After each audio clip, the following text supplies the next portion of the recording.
DM era fans, meta enthusiasts, Kaiba lovers, this one's for you.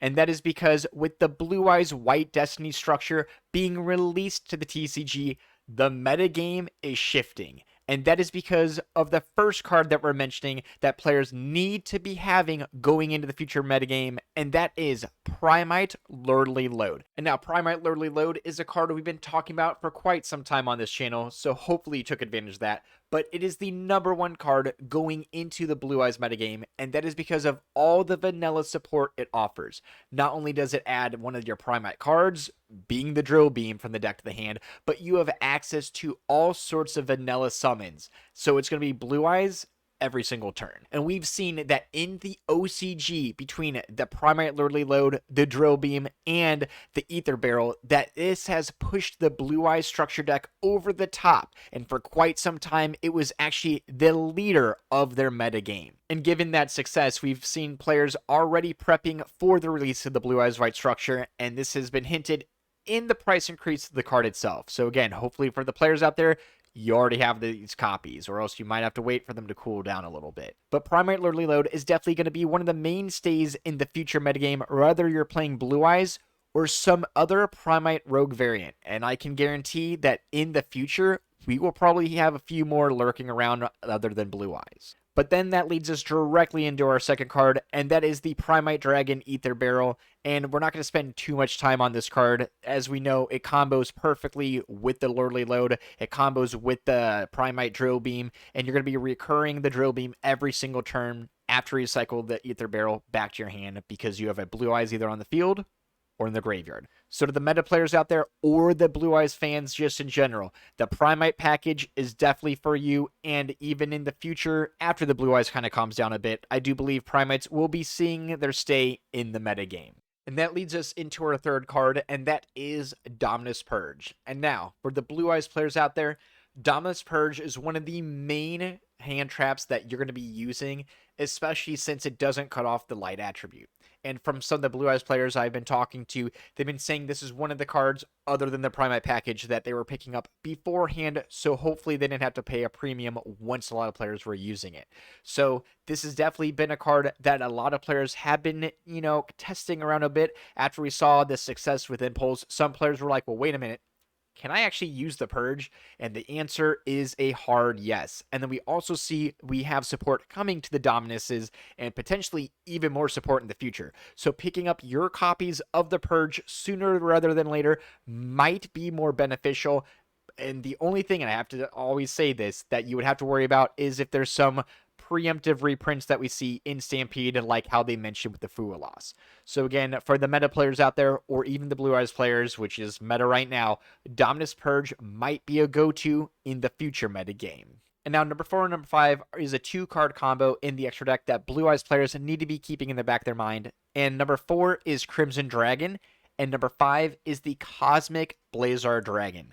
And that is because with Crimson Dragon, you can actually target the Blue Eyes Ultimate Synchro, and then special summon the Cosmic Blazar Dragon out from the extra deck. And this is actually considered a Synchro summon. And this is a little lengthy of a combo, but definitely doable in the Blue Eyes Primite build. And now this adds a little bit more protection to your turn 1s and can push for game on your turn 2s rather easily. And when combined with things like the Drill Beam or other the Blue Eyes interruptions, this is definitely an optimal turn 1 to be ending on. And now with number 6, we're actually steering a little bit away from the Blue Eyes itself, and that is the Bestial package. And I'm just going to leave it as one, so we are including the Druis Worm, the Magna, even the Lubellian, and the Baldric, okay?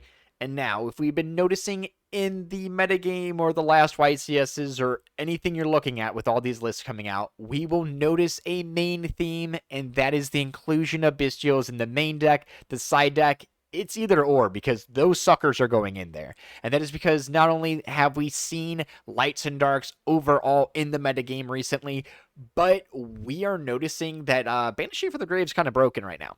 So the Bestials, pretty good. And I want to note that we're not actually able to banish as much out of the graveyard for the Blue Eyes once you have their synchros up on the board, because they have that graveyard protection, which is pretty nice.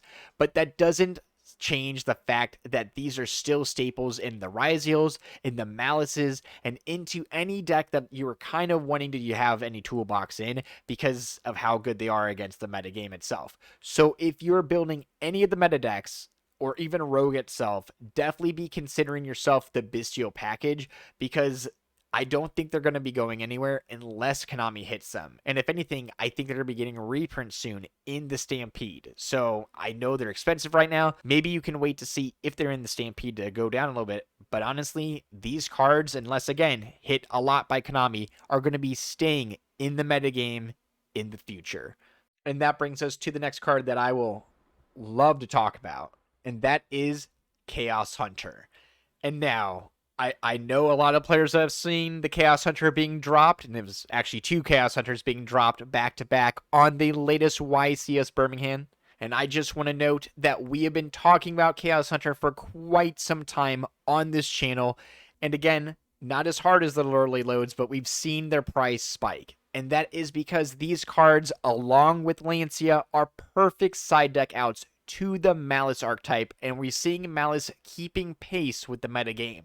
Sometimes they fall a little behind because the utility is out to get them, or maybe they just got to change up their combos or their side decks with the metagame, but we're seeing time and time again in all of these events, Malice are making their way to the top cut. So even though we have better turnout for Ryziel, and Blue Eyes is going to be the meta, do not count Malice out yet, because the players themselves will find out crazier combos, kind of like the A-Bound, the Nightmare Griffin, but we're also expected to see a little bit more support potentially sprinkled to them, and maybe in ways we won't even be seeing in the future. So Chaos Hunter is going to be one of the main cards players want to be side decking in the future metagame. So it might not be the out to Blue Eyes, but this is something you're going to want to have. And that leads us to number 8, and that is the Mole Charmy Fualos. And now we could talk about the Mole Charmy package in general, but I most importantly want to discuss Fualos because this is the one a lot of players are going to be wanting to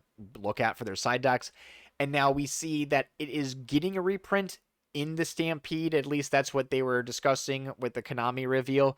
And the price will be going down. So whether you're waiting to be picking them up for the Stampede or you're going to be going to some event sooner than later, this is a card that you're definitely want to be having for that side deck. That's because with all these decks, something from the extra deck, whether it's Ryziel, Malice, Blue Eyes, anything Rogue variant, the Fualos is gaining you advantage, and you opening it is very crucial. So whether you're splurging now or waiting for the Stampede, players need to be making sure they have their copies of Fualos not only going into the Blue Eyes metagame, but all the metagames after that, because this card is definitely strong. And kind of comboing with Fualos and going into a few cards that you might need to beat the Blue Eyes deck, we have to mention things like the Nibiru, the Primal Being. It is getting that alt art, so players are a little excited about that. But when we mention Fualos, we got to mention the card you want to draw off of the Fualos. So Nibiru, or the Primal Being one of the main cards that players side deck against the Blue Eyes matchup, they summon well over 5 times, and Nibiru is able to destroy their entire board, and it gets around things like the Ultimate Dragon and the Drill Beam. So Nibiru is an essential moving into the Blue Eyes meta. So to the players out there that don't have their Nibirus, which I'm pretty sure we all do at this point, well, get the structure deck, because the Nibirus are in the structure deck. So get one of those, you have Nibirus, you'll be good to go. And that leads us into our last card, and another card that some players are utilizing against the Blue Eyes deck, and that is Super Polymerization. And now, Super Polymerization is going to be extremely good going into this Primite Blue Eyes meta, and that is because your opponent is unable to respond to Super Poly's activation. So things like the Primite Drill Beam or the Ultimate Dragon's Quick Effect will not be able to negate the effect of Super Polymerization. And then whether you're going into cards like the Garura, or even things like the Mysterion, the Dragon Crown, we're seeing multiple targets are able to hit the Blue Eyes field once they're either building up or already established. So Super Polymerization might be a go-to in many players' side decks as we move into the Blue Eyes meta. And if you want a more detailed guide of how to beat the Blue Eyes deck or any of the decks in the metagame, check out our How to Beat the Meta playlist. And until next time, stay safe, have a good night, and suck it, nerds.